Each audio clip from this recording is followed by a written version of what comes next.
حبیب الله ثابت که به ثابت پاسال معروفه. بازرگان، صنعتگر و کارآفرین معروف ایرانی تو دوران پهلویه. ثابت کمک بزرگی به صنعتی شدن ایران کرد، ولی در نهایت به دور از ایران و تو غربت از دنیا رفت. با ما همراه باشید تا سرگذشت این بیزینسمن موفق و بزرگ دوران پهلوی رو براتون بازگو کنیم.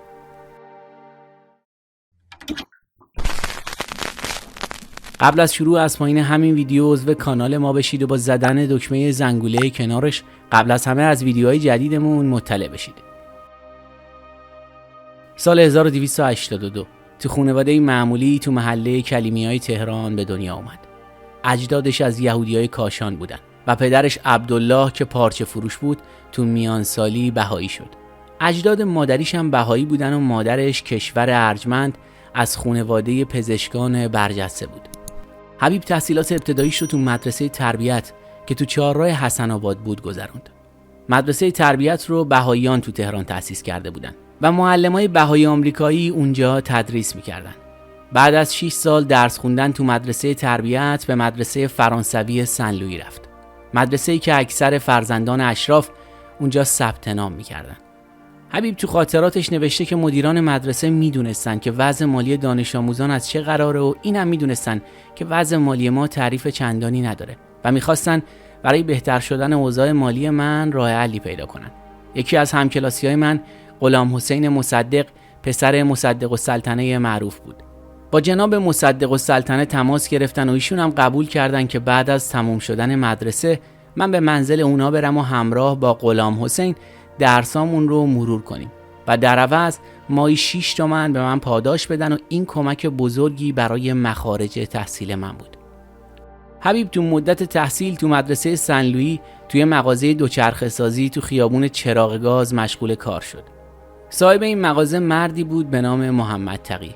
حبیب بعد از اینکه این کارو یاد گرفت تو سن 16 سالگی با حمایت محمد تقی یه شعبه از مغازه دوچرخه سازی رو تو خیابون شمیران افتتاح کرد.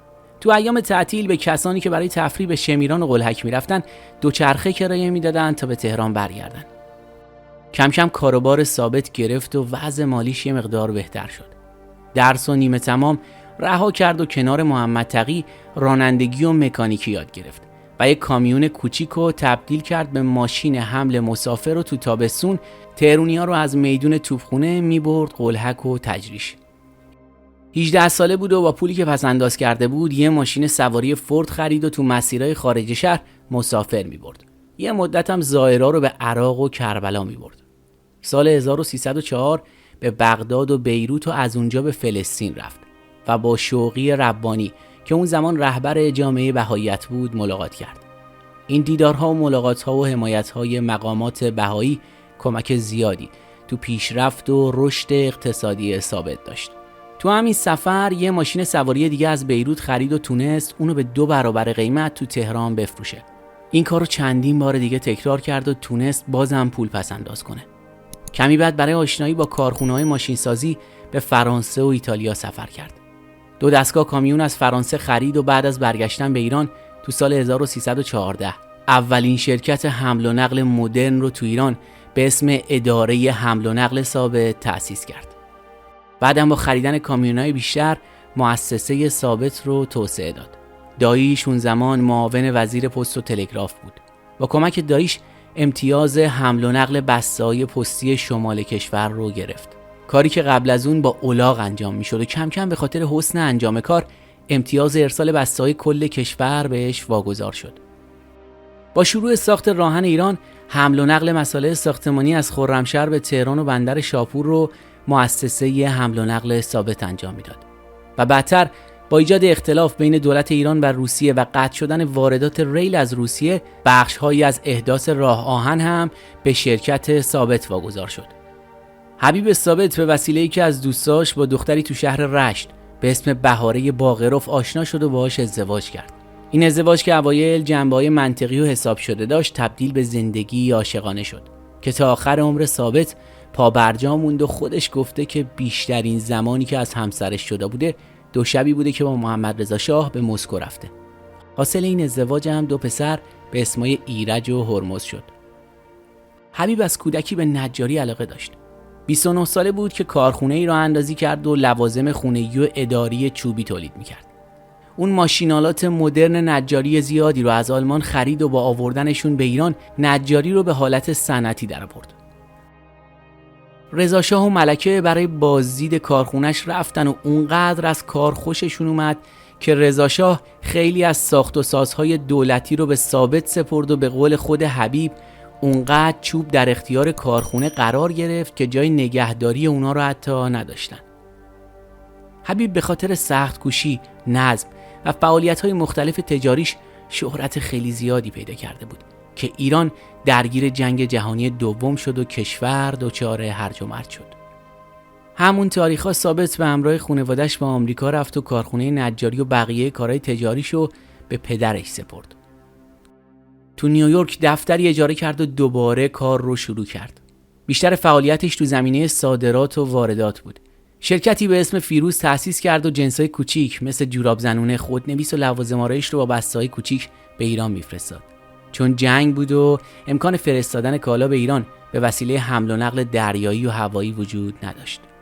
کارش رو توسعه داد و با یه شرکت تو ایران به اسم پاسال شروع به همکاری کرد و کمی بعد شرکت پاسال تو تهران و شرکت ثابت تو نیویورک شرکت جدیدی تو ایران ثبت کردن به اسم ثابت پاسال که از این زمان به بعد حبیب الله ثابت به اسم این شرکت یعنی ثابت پاسال معروف شد. ثابت تا پایان جنگ جهانی دوم تو آمریکا موند و اوایل دهه 30 بود که به ایران برگشت. حبیب توی این دوره صنایع زیادی رو وارد ایران کرد که از بین اونا میتونیم به پپسی کولا، جنرال تایر، لوازم آرایشی و بهداشتی فیروز، سیمان مشهد، فرانسپیک، لاستیک گودریچ و چند مدل تلویزیون و یخچال اشاره کنیم. اون سهامدار عمده بانک‌های ایران و انگلیس، ایران و خاورمیانه، بانک صنعتی ایران و بانک صنعت و معدن هم بود. یکی از مهمترین کارهایی که ثابت انجام داد ایجاد اولین ایستگاه تلویزیونی تو ایران بود. آشنایی ثابت با تلویزیون کاملا اتفاقی بود. پسرش ایرج بعد از تمام شدن تحصیلاتش و برگشتن به ایران یک کیت مداربسته تلویزیونی برای پدرش هدیه آورد. ثابت هم که از دوستان نزدیک تاج الملوک مادر محمد رضا شاه بود، برنامه شبانه تو قصر ملکه مادر ترتیب داد. توی اتاق دوربینی نصب شد و تو اتاق دیگه‌ای تلویزیون قرار گرفت. حاضران که برای اولین بار بود تلویزیون رو می‌دیدن، دختر کوچیکی رو روی پرده دیدن که آواز میخونه و این دختر همون گوگوش بود. محمد رضا پهلوی که بین حاضران بود به تلویزیون علاقه‌مند شد و از ثابت پرسید که امکان آوردن این وسیله به ایران وجود داره یا نه. ثابت هم که زمینه تجارت جدیدی براش به وجود اومده بود مشتاقانه قبول کرد. اولین فرستنده تلویزیونی ایران رو در سال 1337 و شهر آبادان و بعد از اون تو تهران تأسیس کرد و چند ماه بعد ساکنان تهران صاحب تلویزیون شدند. مجله فورچن که یه مجله معتبر تجاری آمریکایی تو سال 1352 دارایی ثابت رو 1/10 کل دارایی ایران تخمین زد که شامل بانک و ساختمان تا صنایع انرژی و داروسازی بود. ثابت تو بیشتر زمینه‌های تجاری و صنعتی اون زمان دستی به کار داشت. از اقدامات محمد رضا شاه برای ایجاد تجارت آزاد سیاست کاهش قیمت‌ها بود. تو سال 54 ثابت به اتهام گرانفروشی تحت تعقیب قرار گرفت و بهش هشدار داده شد که اگر از این قانون پیروی نکنه دستگیر میشه. ثابت هم گفته بود که ایران دیگه جایی برای افراد مسن نیست و قسمت زیادی از داراییشو از ایران خارج کرد و تو سال 55 به همراه خانواده‌اش از ایران مهاجرت کرد و به پاریس رفت. تو سال 57 و تو روزای پرآشوب انقلاب کارخونه‌های نوشابه‌سازی پپسی به وسیله تعدادی از مردم به آتیش کشیده شد و ثابت تصمیم گرفت که دیگه هیچ وقت به ایران برنگرده. بعد از انقلاب باقی مونده اموالش تو ایران مصادره شد و قسمت زیادیش به بنیاد مستضعفان سپرده شد. حبیب الله ثابت بقیه عمرش رو به مسافرت، جمع‌آوری اشیاء عتیقه و گذروندن وقت با نوه‌هاش سپری کرد. به آمریکا رفت و کارش رو تو همون دفتری که 50 سال قبل تو نیویورک اجاره کرده بود ادامه داد و تو سال 1368 تو بیمارستانی در شهر لس آنجلس به دلیل نارسایی قلبی از دنیا رفت. کاخ ثابت پاسال تو خیابون جردن تهران که با اسم کاخ ورسای ایران هم شناخته میشه، قبل از انقلاب گرونترین و بزرگترین خونه شهر تهران بود و ارزشش تو اون زمان 15 میلیون دلار برآورده شده بود که بعد از انقلاب مصادره شد و گفته شده که در اختیار بعضی نهادهای امنیتی بوده. یه مدت قاچاقچیان مواد مخدر رو اونجا بازداشت موقت می‌کردن. کمی بعد روسپیان زن نجات داده شده از شهرنو رو اونجا جا دادن و مدتی هم اداره اطلاعات برای رسیدگی به امور کسانی که گذرنامه‌شون توقیف شده بود این خونه رو در اختیار گرفتن. سال 1393 خبر شروع تخریبش منتشر شد، ولی بعد از کش و قوس‌های زیاد در نهایت سال 1396 به ثبت ملی رسید. مرسی از این که تا این لحظه همراه ما بودید. لطفاً نظراتتون رو پایین همین صفحه با ما به اشتراک بگذارید. راستی اگه هنوز عضو کانال ما نشدید خوشحال میشیم با عضویتتون از ما و فعالیت هامون حمایت کنید.